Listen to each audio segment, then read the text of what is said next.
नमस्कार दोस्तों। एक चुटकी सिंदूर की कीमत तुम क्या जानो मोदी।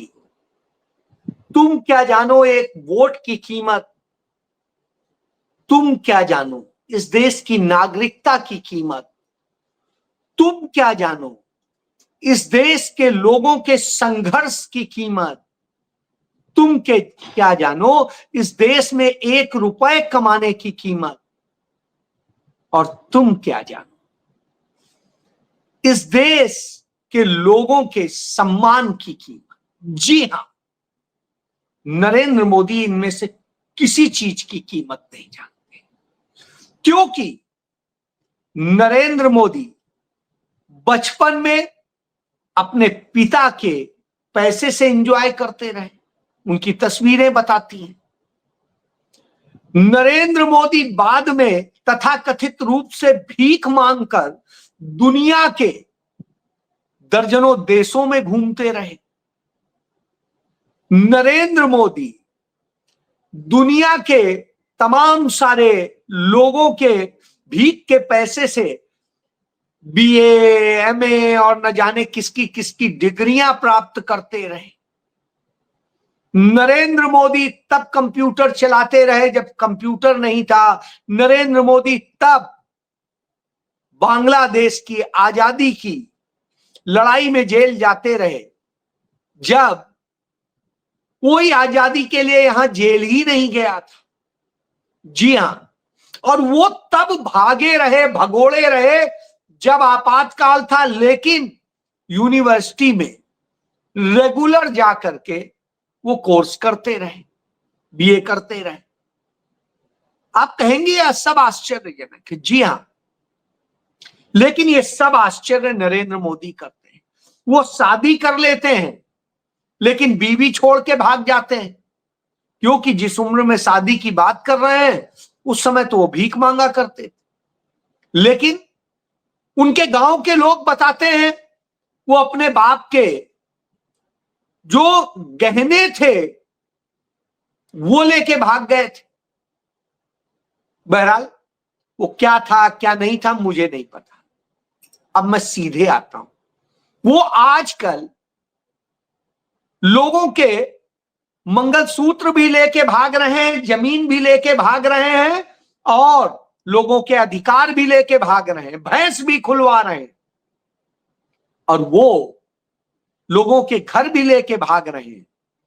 वो लोगों के वोट लेके भाग रहे हैं। जी हां, वोट लेके भाग रहे हैं। राहुल गांधी ने इनमें से सबका खुलासा कर दिया। नरेंद्र मोदी जब नंगे हो गए तो उनके पास कोई जवाब देने के लिए नहीं बचा। जिस कर्नाटक में 2 दिन पहले राहुल गांधी ने बड़ी रैली में पूरे कर्नाटक को बताया, बेंगलोर को बताया कि यहां इस तरह से वोट चोरी हुई है और वह वोट चोरी नरेंद्र मोदी ने करवाई है इलेक्शन कमीशन के जरिए, यानी चुनाव आयोग के जरिए। उन्होंने सबूत दिए, दस्तावेज दिखाए। जब नरेंद्र मोदी उसी कर्नाटक पहुंचे तो उनके मुंह से एक बार भी नहीं निकला कि कोई वोट चोरी हुआ या क्या हुआ और क्या नहीं। राहुल गांधी के कहे गए किसी भी बताए गए दिखाए गए दस्तावेज पर कुछ भी बोलने की हिम्मत नरेंद्र मोदी नहीं जुटा सके। चलिए भाई, राहुल गांधी ने बोला, उस पर आप हिम्मत नहीं जुटा पा रहे हैं। आपके लघुए भगुए इधर उधर बोल रहे हैं लेकिन आप नहीं बोल पा रहे। आपका चुनाव आयोग पालतू की तरीके से भौंक रहा है और वो बार बार सिर्फ एक ही शब्द उसे आता है, मिसलीडिंग मिसलीडिंग मिसलीडिंग। लेकिन जो सबूत राहुल गांधी को चुनाव आयोग ने दिए उसके मुताबिक वो सबूत तो चुनाव आयोग के, तो फिर मिसलीडिंग इसका मतलब है खुद चुनाव आयोग है। नरेंद्र मोदी नहीं बोले।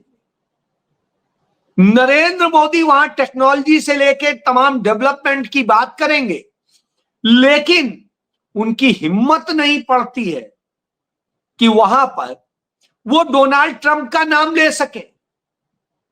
वो तमाम इकोनॉमी की बात करेंगे, कहेंगे इतनी बड़ी इकोनॉमी, हम जल्दी तीसरी सबसे बड़ी इकोनॉमी बनने वाले हैं और सब कुछ है। लेकिन वो यह नहीं बता पा रहे हैं कि पिछले 1 साल के भीतर देश की सिर्फ 4 बड़ी आईटी कंपनियों ने, जो नरेंद्र मोदी के चहेते ही लोगों की है, चाहे टीसीएस हो, चाहे इंफोसिस हो, इस तरह से 4 बड़ी कंपनियों ने अपने यहां से 42,000 युवाओं को नौकरी से निकाल दिया। वो पद ही खत्म कर दिए, यानी 42,000 लोग नौकरी से चले गए, 42,000 परिवार चले गए, उम्मीदें चली गई। चलिए वो भी छोड़ दीजिए। अब आता हूं, नरेंद्र मोदी यह भी नहीं बता पाए कि एक कमरे के घर में 80-80 वोटर कैसे रह लेते हैं।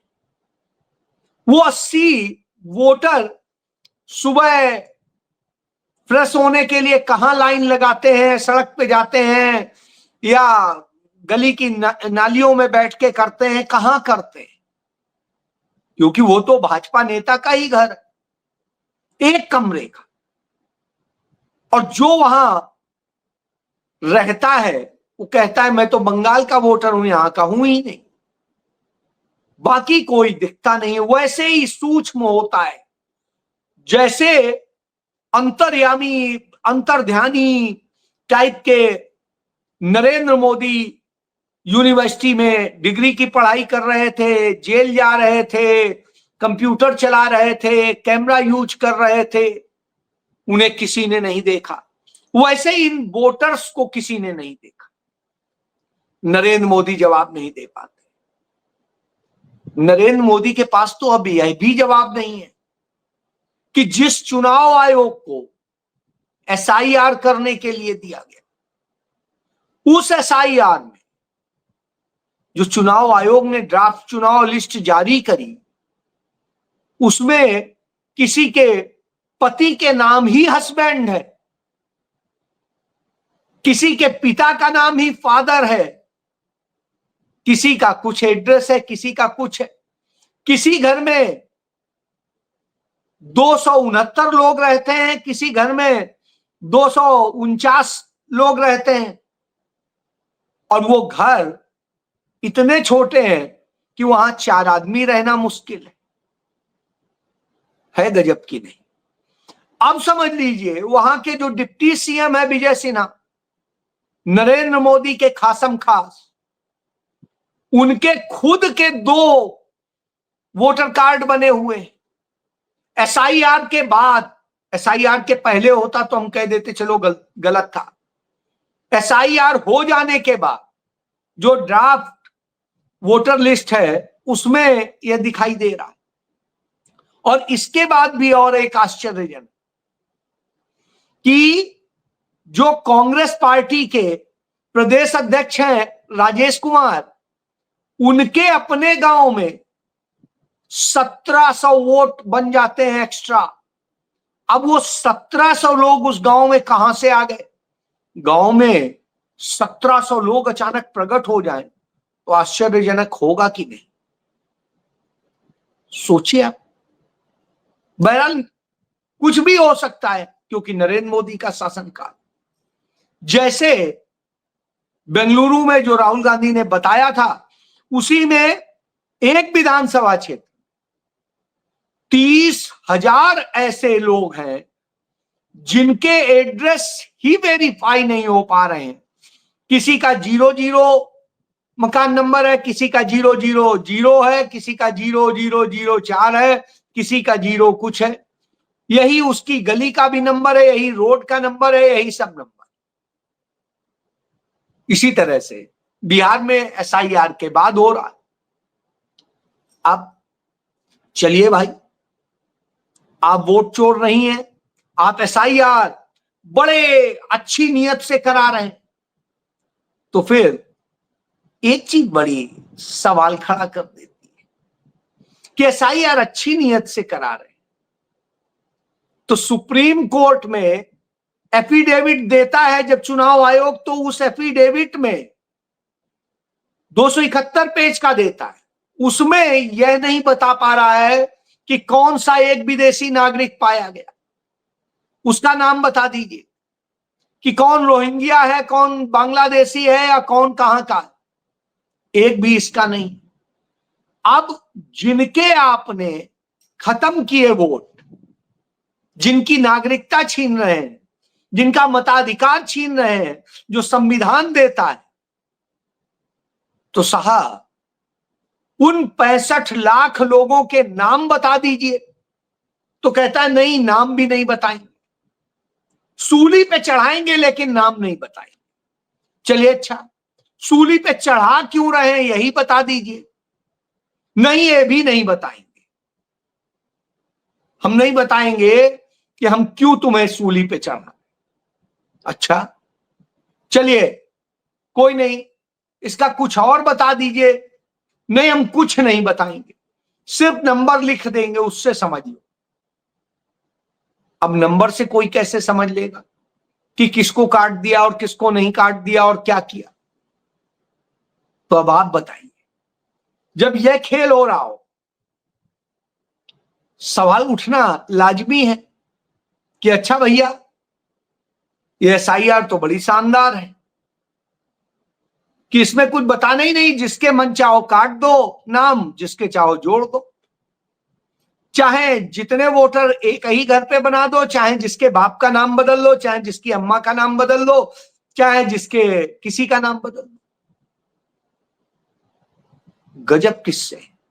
बहरहाल इन गजब किस्सों के बीच में जब राहुल गांधी सारा सच बताते हैं तो हालत बिगड़ी हो। तो इनके जो चंगू मंगू हैं वो अजीब तरह की हरकत करने लगते हैं। जैसे इनका संसदीय कार्य मंत्री है किरण रिजिजू, वो कहने लगता है कि राहुल गांधी हर समय झूठ बोलते रहते हैं, राहुल गांधी संसद में भी झूठ बोलते रहते हैं। अब आता है, राहुल गांधी बोलते रहते हैं या आपने मिसप्रिंट हो गया, नरेंद्र मोदी बोलते रहते हैं। सवाल यहां इसीलिए खड़ा है क्योंकि जो सबसे बड़ा दुनिया में झूठा है उसका नाम तो नरेंद्र मोदी है। राहुल गांधी ने आज तक जो कहा वो सच ही कहा और वो साबित हुआ है। तो किरण रिजिजू जो कहते हैं वो आप सुन लीजिए, ये एक्स पे उन्होंने लिखा है, I request Rahul Gandhi ji to maintain the decorum of India's parliament, why do you keep lying all the time. भाई ऑल द टाइम झूठा कौन है ये पूरा देश जानता है। ट्रंप का तो नाम नहीं ले पा रहे। उधर उनके रक्षा मंत्री मध्य प्रदेश जाते हैं, राजनाथ सिंह, वहां बोलते हैं सबके बॉस तो हम हैं। ट्रंप का नाम नहीं ले पाते, दुनिया की बातें कर रहे हैं, ट्रंप का नाम नहीं ले पाते। उधर इन सबके जो सही में बॉस है मोहन भागवत, वो कहते हैं 2 ट्रिलियन हो जाए, 3 ट्रिलियन हो जाए, कितनी इकोनॉमी हो जाए, उससे कोई फर्क नहीं पड़ता है, उससे कोई विश्वगुरु नहीं होता है। विश्वगुरु होता है आध्यात्म से, धर्म से, और वो भारत के पास है, हम उससे विश्वगुरु हैं। बड़ी अच्छी बात बोली, हमें भी लगा गुड। तो उनको समझ में आ गया कि हाँ, इकोनॉमी से नहीं, हम अपने इसी गोबर ज्ञान से ही होंगे विश्वगुरु, क्योंकि हम गोबर ज्ञान में ही विश्वगुरु, बाकी तो कुछ आता नहीं। तो अब आप ये समझ लीजिए, यह स्थिति हो, जब इस तरह की स्थिति हो, चुनाव आयोग खुद ही इस देश के लोकतंत्र की, इस देश के संविधान की हत्या कर रहा हो, तो एक अकेला, सही में एक अकेला, नरेंद्र मोदी अपने लिए कहते थे, लेकिन आज कहा जा सकता है एक अकेला राहुल गांधी वही लड़ रहा है, और इतनी शिद्दत के साथ लड़ रहा है, इतनी ईमानदारी के साथ लड़ रहा है कि आप कल्पना नहीं कर सकते। जितने खतरे मोल लेके लड़ रहा है उससे आप समझ लीजिए। और इसका एक उदाहरण बता देता हूं कि आप देखिए इस तरह से वोट बनाए जा रहे हैं, ये सब SIR के बाद है। तो राहुल गांधी लड़ रहे हैं, और जब किरण रिजिजू झूठ की बात करते हैं तो वो भी मैं आपको दिखा देता हूं। दुनिया जानती है कि इतवार को यानी रविवार को, संडे को दुनिया भर के स्कूल बंद रहते हैं, कोई स्कूल नहीं खुलता है। लेकिन साहब नरेंद्र मोदी को बावर्दी दुरुस्त स्टूडेंट्स बेंगलुरु में मेट्रो ट्रेन में सफर करते मिल जाते हैं। ये देख,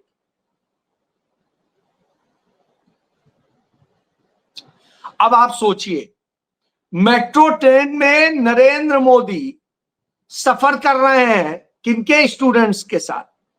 अब बताइए झूठ कौन बोल रहा है? संडे को कौन सा ट्रेन है जो ये चल रही है कि नरेंद्र मोदी जा रहे हैं उससे, और साहब वहां पे सारे स्टूडेंट ड्रेस पहन के अपने स्कूल से घर जा रहे हैं। है ना गजब? तो ये गजब नरेंद्र मोदी कर सकते हैं। जैसे मैंने बताया, एक चुटकी सिंदूर की कीमत तुम क्या जानो, तो वो स्कूल की कीमत नहीं जानते, क्योंकि स्कूल भी वो कब गए और नहीं गए पता नहीं। लेकिन इतना जरूर है, वो उस स्कूल में जरूर पढ़े हैं जहां झूठ पढ़ा जाता है और पढ़ाया जाता है, सिखाया जाता है, उसके सबूत जरूर। और उन साजिशों के भी सबूत हैं कि वो किस तरह से CIA की ट्रेनिंग सेंटर में उन्होंने ट्रेनिंग करी।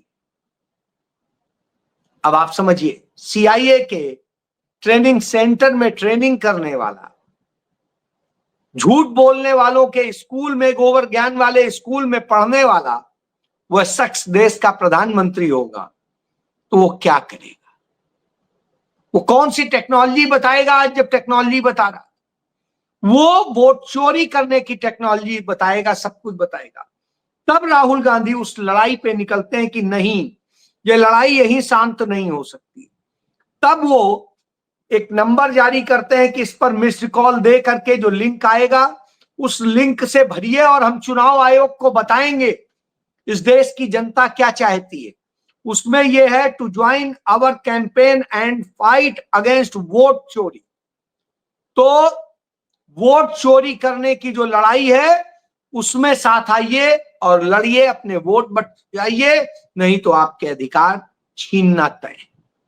आप देख ही रहे, 65 लाख वोट काटे जाएंगे और यह नहीं बताया जाएगा क्यों काटे गए।